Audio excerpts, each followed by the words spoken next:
हो कमल के चिन्ह के, बटन दबाई हो कमल के चिन्ह के। चाचा वोट दी हो योगी मोदी के, बटन दबाई हो कमल के चिन्ह के।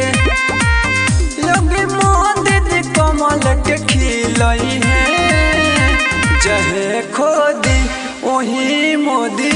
2022 में फेरू योगी आई है, गरीबवन के मदद करी है। 2022 में फेरू योगी आई है।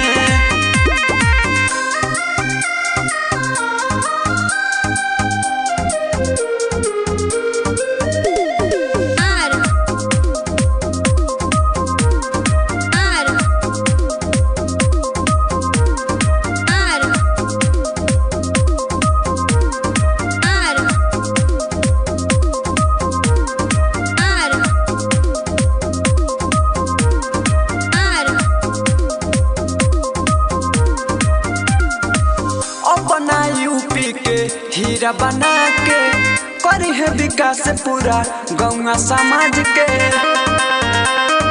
गौवा समाज के। अपना यूपी के हीरा बना के करी है विकास पूरा गौवा समाज के, गौवा समाज के।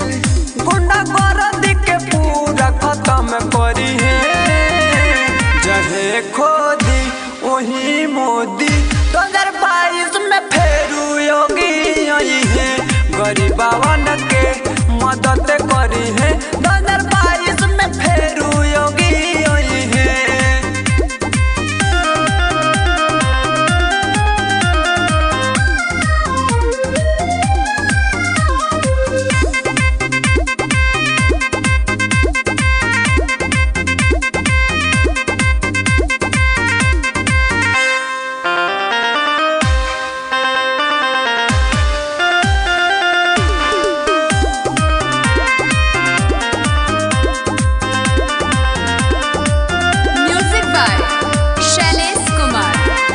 सबके जगावे चलल बानी सज धज के, जानी भूलैया अब की योगी मोदी के,